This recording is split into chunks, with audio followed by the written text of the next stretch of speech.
What up, everybody? The Power Universe, the original series plus the spin-offs, spans for a total of 16 seasons.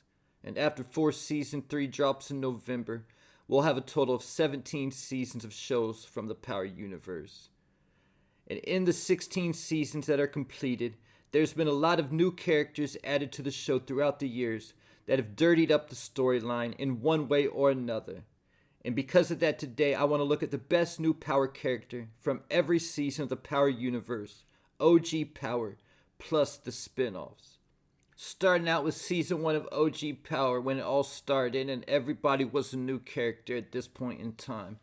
And either though we might could debate and say that Tommy or maybe even Kanan was the best new character from season 1, the answer to this question is James St. Patrick, aka Ghost. Ghost made his introduction to the Power Universe with a bang, going from opening up Club Truth 1 minute to killing Miguel Alvarez Outback the next.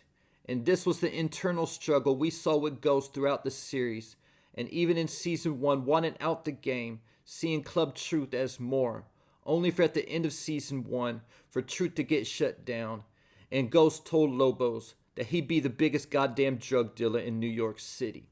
Something that Tasha had told him earlier in season 1 when he asked her when they met, what did she think he'd be. The best new character introduced in season 2 was Andre Coleman, introduced at the beginning of season 2 as someone who was in prison with Kanan, and Kanan saved his life when somebody tried jumping him. So because of that, when Dre got out, he built up a crew and was waiting to go to work for Kanan when Kanan got out of prison. And it didn't take long for us to see Dre's character in work, because in episode 3, Kanan had sent Dre to Miami to take Pink Sneakers out before Ghost could, with Dre ultimately in season 2, switching from Kanan's side to Ghost's side, even pulling his strap out on Tommy, when Tommy asked Dre if he thinks he upgraded working for Ghost.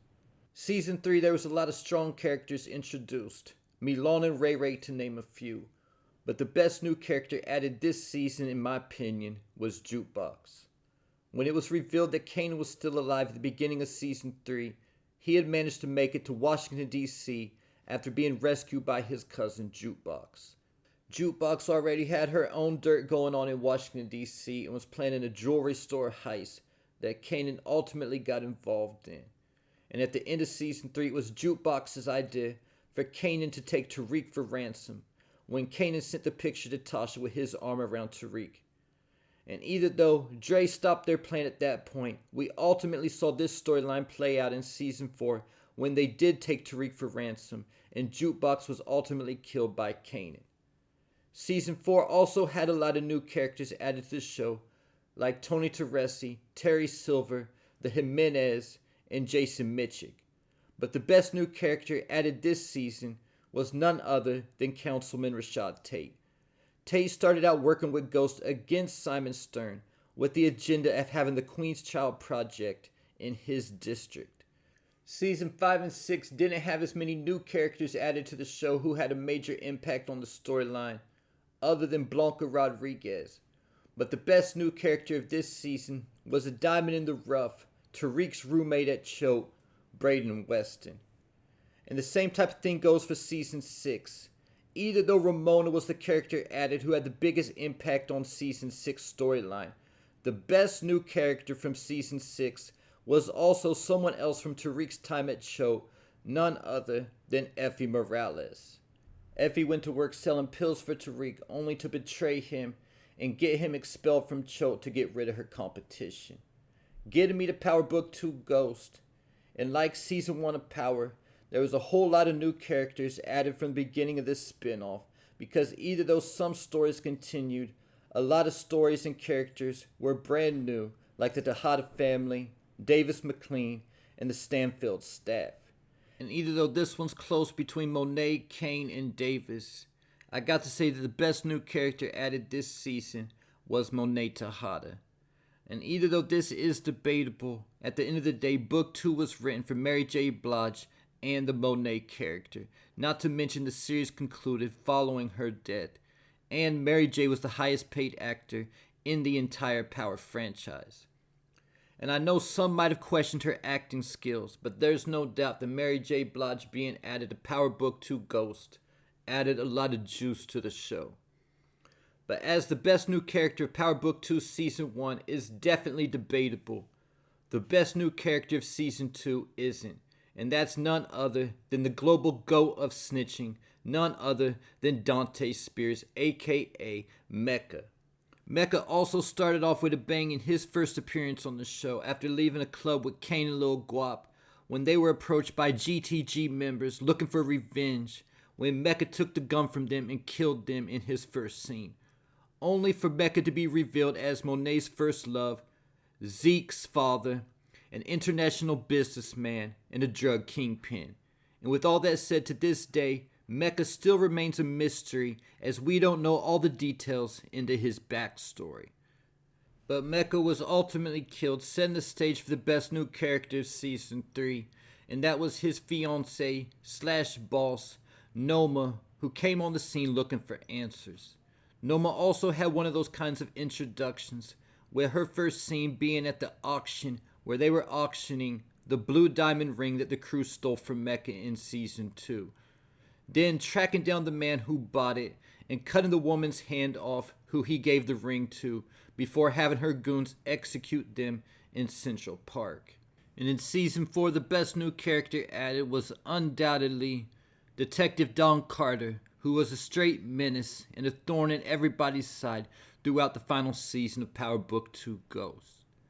Getting me to the Raising Kanan spinoff. Again, Season 1 has a full set of new characters added to the show like Marvin, Lulu, Famous, Detective Howard, my favorite character of the Power Universe, Unique. But there's no doubt the best new character added this season was none other than the Queen of the South Side herself, Raquel Thomas. There was a lot of new characters added again in Season 2. Most of them were eventually killed off the show, like Cartier Dunce, Fareed, Sal Baselli, Kenya, and Ziza. There was also Corinne and Palomar added to the show in Season 2 as well. But the best new character added in Season 2 was introduced in the final episode of Season 2 when Sal went to his fish shop, and that's Stefano Marchetti. And even though he had a bigger impact in Seasons 3 and 4, he was still a new character added in Season 2. Getting me to Season 3, and the best new character added in Season 3 was undoubtedly Unique's older brother, who had just got out of prison on a technicality because of a dirty detective who worked his case. And that's Ronnie Mathis. And even though Ronnie was only on the show for one season, he still had a big impact on the show, taking Kanan from a small-time weed dealer and getting him into the heroin game, and also introducing Kanan to Snaps and Pop Henry. In Season 4, there was some decent new characters added, like B. Rilla, Early Tyler, Phil Russo, and Imani Okoye. But similar to in Season 2, how the best new character was added in the final episode, the story is the same for Season 4, and the best new character was also added in the final episode of this season, and that was Breeze. And even though a lot of us were disappointed in Breeze's lackluster introduction, we already know his character will have a significant impact on the show moving forward. And wrapping this video up with the 2 seasons of the Power Book 4 spinoff. Again, we have a whole new set of characters to choose from as Tommy Egan begins to plant his flag in the city of Chicago. Like Tommy's nephew D-Mac, the Flynn family, and Jannard Sampson. But the best new character added in Season 1 of Force was none other than CBI boss who had just got out of prison after a 15-year bid, Diamond Sampson. Season 2 also brought us a few new characters like the Garcia family, law enforcement like Bobby DeFranco. But I think the best new character added in Season 2 of Force was Shanti Showstopper. While Tommy was plotting on another new character, Miguel Garcia, Shanti, a former boxing champion, was coming for Tommy's spot, as she became Jannard Sampson's love interest and is trying to do the same thing to Tommy that he did with Miguel, working with him like she's on his side, while plotting behind him and Diamond's back to ultimately overthrow them and take over the entire CBI organization. And there you have it. Leave your thoughts, theories, and predictions in the comments.